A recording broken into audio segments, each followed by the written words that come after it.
Oi, gente, conforme prometido, estamos aqui para conversarmos sobre a terceira mensagem da campanha Prosperidade pela Palavra. Lógico que eu corro contra o tempo e aqui não é a mensagem completa, são apenas tópicos na intenção de levar você a pensar, a refletir, aliás, como a gente sempre diz, pensar e repensar. Hoje o tema Prosperidade pela Palavra, nós vamos falar sobre a bênção de dar. Dízimos e ofertas, planos de Deus para a prosperidade. É lógico que é um assunto desafiador, um assunto difícil, porque na verdade ele mexe com o caráter. Eu costumo dizer que dinheiro é um desvendador de caráter. Você vê dois amigos andando juntos, eles são cúmplices um do outro e eles viajam juntos e eles riem juntos. Aí, de repente, um empresta dinheiro para o outro e atrasa para pagar e acaba a amizade. E aí você descobre que o dinheiro acabou desvendando um caráter impaciente ou acabou revelando uma desonestidade em alguém. O dinheiro acaba fazendo isso. Você vê, por exemplo, casais que se amam, vivem décadas juntos, um ao lado do outro, trabalhando, lutando. De repente, por algum motivo, eles se separam.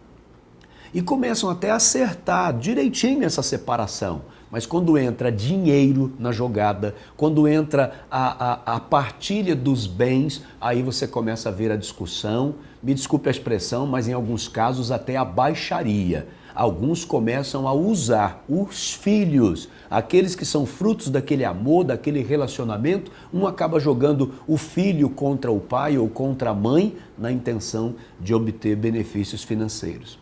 E aí você vai dizer, nossa, como essa pessoa mudou. Eu não acho que ninguém mude dessa forma. Na grande verdade, o dinheiro apenas revelou o caráter que essa pessoa já tinha. Alguém diz assim, nossa, fulano ficou rico e se estragou. Não, eu acho que essa pessoa, na verdade, já era estragada, sabe? E o dinheiro apenas revelou esse estrago que já existia no caráter da pessoa. E isso acontece também em relação às coisas de Deus.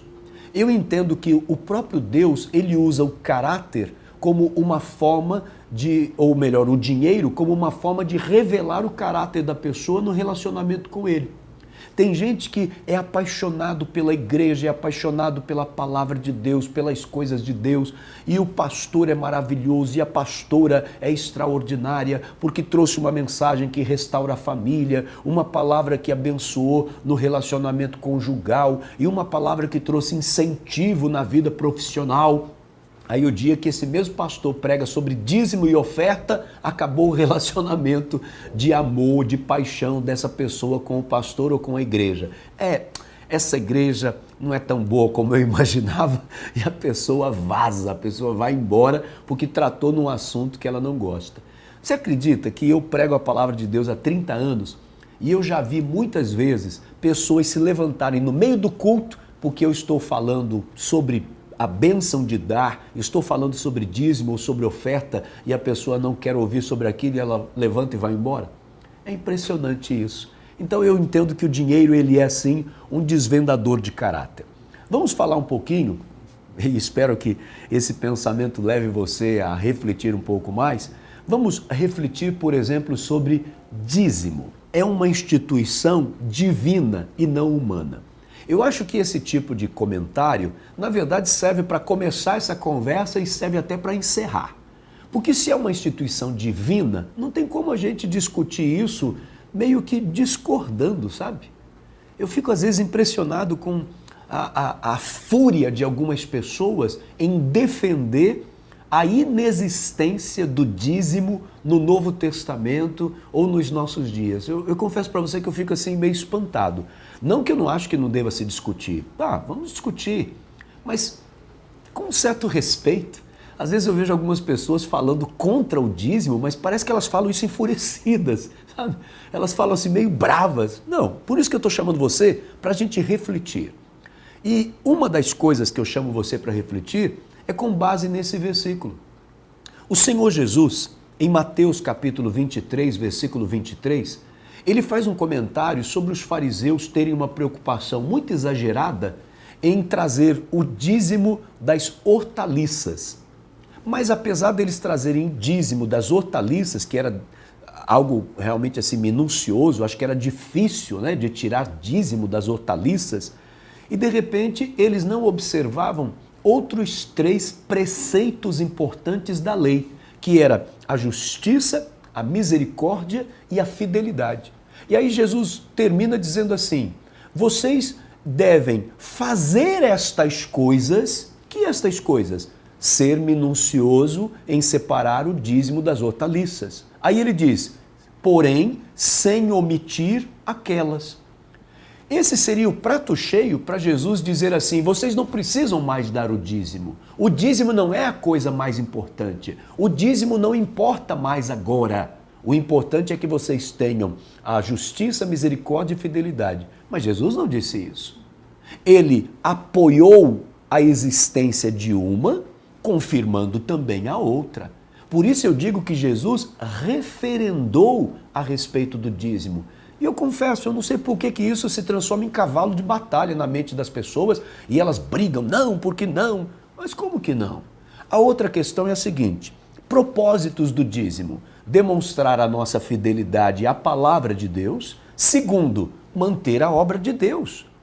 Então, se continua a necessidade da gente demonstrar fidelidade a Deus, o dízimo continua tendo o seu papel. Segundo, se o dízimo é para sustentar a obra de Deus e a obra de Deus continua precisando ser sustentada financeiramente, bom, então por que eu vou abolir o dízimo? Qual é o propósito da Bíblia não corroborar mais com a existência do dízimo no Novo Testamento? Temos uma outra forma de sustento? Se tem, eu não estou sabendo. O governo agora é que vai manter as igrejas? Que eu saiba, não. Então, você entende o que eu quero lhe dizer? É uma questão até de lógica. Não sei por que as pessoas brigam tanto em relação a isso. Portanto, pense e reflita a respeito dessa situação. Você quer ser abençoado, meu irmão? A proposta é dízimo. Se quiser inventar outra história, tudo bem. Mas que a Bíblia ensina a respeito disso, ensina. A outra lição é a respeito de oferta. E a base disso que eu quero compartilhar com você está em 2 Coríntios capítulo 9.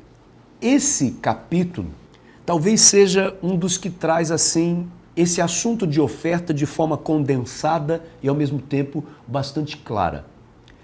Algumas coisas que eu quero chamar a sua atenção, uma delas é essa. A oferta, ela é a semente que Deus dá a você. Olha o que diz a palavra de Deus em 1 Crônicas, no capítulo 29, no versículo 14. Essas palavras foram ditas por Davi logo depois do povo ter ofertado para a construção do templo. Mas quem sou eu e quem é o meu povo para que pudéssemos contribuir tão generosamente como fizemos? Tudo vem de ti e nós apenas te demos o que vem das tuas mãos. Você está percebendo? Essa oferta que as pessoas ficam assim melindrosas, não sei se eu oferto, não sei se não. Meu irmão, na grande verdade essa oferta veio da parte de Deus sobre a sua vida. Esse recurso, melhor dizendo. Tudo que nós temos procede de Deus, vem de Deus. E hoje, quando nós temos a oportunidade de contribuir para o reino de Deus, e vamos deixar claro o que é isso de contribuir para o reino de Deus. Nesse exato momento, o que eu estou fazendo aqui, pregando a palavra de Deus, hoje, falando sobre prosperidade, mas eu falo sobre outras coisas, eu falo sobre a família, eu falo sobre a bênção na sua vida de ordem espiritual, eu falo sobre salvação. Isso é pregar sobre o reino, assim como o que eu estou falando aqui hoje. Para que isso acontecesse, houve necessidade de um recurso de ordem financeira. Eu preciso de uma internet que me coloque no ar para estar aí falando com você, eu preciso desse computador, eu preciso do som que eu estou usando, tem uma câmera me filmando, tem um ambiente onde eu estou. Tudo isso é baseado num recurso financeiro, um recurso que me deram para que eu pudesse estar aqui pregando a palavra de Deus para você. Isso é óbvio, isso é lógico. E parece que as pessoas acham que por se tratar de uma coisa de Deus, eu vou ter que fazer um programa na nuvem. Na nuvem, internet, iCloud, mas não é bem por aí, né? Não é assim que as coisas funcionam. Há de se pagar para ter os recursos e poder fazer a própria obra de Deus. Isso é uma coisa, repito, me desculpe até por ser tão repetitivo, mas isso é óbvio. E eu preciso correr atrás disso. Eu preciso ir em busca disso para poder fazer a obra de Deus. E é o que Davi está dizendo aqui. Puxa vida, hein? Quem somos nós para termos conseguido ofertar dessa forma? Aí ele mesmo diz, na verdade, tudo isso que nós ofertamos, isso primeiramente veio do Senhor. Então, por isso que eu estou lhe dizendo aqui, oferta é a semente que o próprio Deus deu a você. A outra coisa que eu chamo a sua atenção é que a oferta é um serviço para Deus. Os versículos como base do que eu estou falando estão aqui, você pode conferir aí na sua Bíblia, tá?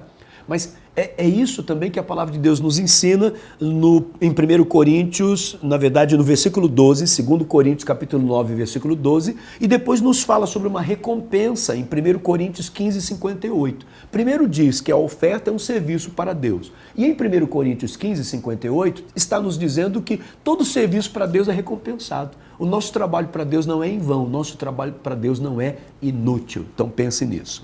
Vamos lá, mais coisa para a gente pensar. O que nós encontramos na vida de um verdadeiro ofertante? Primeiro, nós encontramos disposição.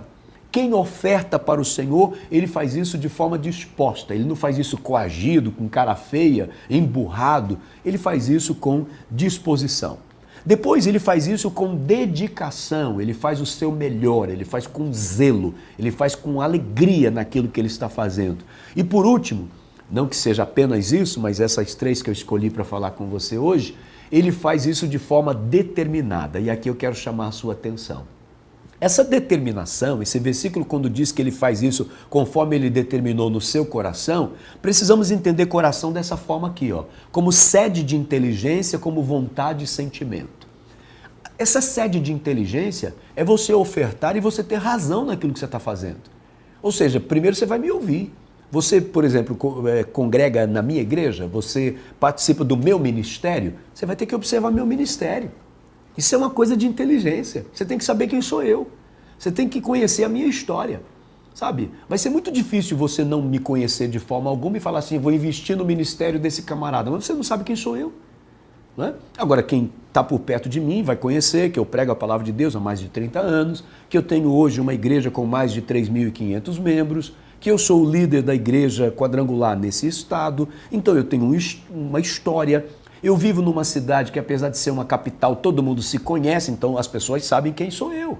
As pessoas estão me vendo. Elas sabem que hoje eu digo assim, olha gente, eu quero que você me ajude que nós vamos comprar isso daqui. Aí eles me ajudam e no outro dia eles veem que aquilo que eu falei que ia comprar foi comprado. E que aquilo ali não está no meu nome, está no nome da igreja quadrangular. Isso tudo é inteligência. As pessoas vão ver que hoje eu sou pastor de uma igreja há 14 anos nessa mesma igreja e essa igreja foi iniciada do zero e hoje, como eu disse, tem mais de 3.500 membros, nós compramos uma propriedade, nós construímos uma igreja, a igreja cresceu, então os cultos, tem que acontecer vários cultos no mesmo dia para poder caber o povo e aí nós compramos um outro terreno e vamos construir uma igreja muito maior do que essa, quer dizer, as pessoas estão vendo. E ao mesmo tempo estão vendo também que não tem doença nessas atitudes, doença do tipo megalomania. Ah, o cara tem mania de grandeza e vai construir um templo maior. Sim, eu vou construir um templo maior porque o número de pessoas que eu tenho hoje, a igreja que eu tenho não comporta. Então é uma necessidade. Sabe, isso tudo, gente, é razão, é inteligência. Quando eu oferto, eu tenho que parar para prestar atenção nisso. Eu não posso emocionalmente me deixar levar tão somente pelo que as pessoas estão falando. Eu tenho que enxergar, eu não sou bobo. Eu tenho que ter a minha inteligência respeitada, tá certo? Então é isso que você tem que fazer também na hora de ofertar. Isso é uma coisa normal, isso é uma coisa para a gente parar para pensar. Uma outra coisa que eu quero chamar a sua atenção é para as recompensas. Mas, pastor, eu não estou preocupado, eu quero ofertar independente de recompensa, eu quero apenas ofertar, não importa o que eu vou receber. Só que não tem jeito de você não receber, porque isso faz parte do plano de Deus. Deus quer, inclusive, lhe prosperar para você continuar ofertando, para você continuar ajudando, faz parte. Tá? Ele trabalha com essa regra da lei da semeadura, o plantar e o colher. Então, algumas coisas que eu quero chamar a sua atenção. Deus, ele acrescenta cada vez mais na sua vida. Olha o que diz aqui, ó. Em 2 Coríntios capítulo 9, versículo 8, diz assim: e Deus é poderoso para fazer que lhe seja acrescentada toda a graça. Graça é favor imerecido. Então quer dizer que Deus vai dar a você mais do que na verdade você merece, é a promessa dele. tá? Deus supre, é também o que diz nesse mesmo versículo, ele vai suprir todas as suas necessidades. Deus faz transbordar, mas ele faz transbordar para toda boa obra. Ele faz com que você tenha de sobra para poder continuar abençoando a vida de outras pessoas. Deus multiplica a sua semente. Sabe, uma coisa é semente, outra coisa é fruto. Pois ele está dizendo que ele vai multiplicar a semente. Semente é melhor do que fruto. Fruto você come uma vez e acabou. A semente é aquela que você planta e ela vai te dar muitos e muitos outros frutos. E para encerrar, gente, Deus fará a justiça prevalecer sobre a sua vida. Você tem causas na justiça? Situações de muito tempo para resolver e não acontece? Sabe, quando eu preguei essa mensagem aqui, sabe qual foi o testemunho que vieram me dar? Entre tantos, tem um rapaz que ele tinha uma causa desde 1994, quando ele aprendeu o que é você buscar a bênção de Deus e a prosperidade de Deus. Uma causa de 94, ele ouviu a palavra no domingo, na segunda-feira, depois dele colocar isso em oração, a bênção estava se manifestando. Aí alguns, logicamente, vão dizer, nossa, que coincidência, hein? Pois eu, pela minha fé, prefiro dizer que Deus maravilhoso, que atende a nossa oração quando nós clamamos, entendendo o que nós estamos buscando. Portanto, que isso que convidamos você a refletir nessa disparada aqui, falando tão rápido desse jeito, que de alguma forma alcance o seu coração e seja bênção para a sua vida. Forte abraço, compartilhe, tá? Tchau.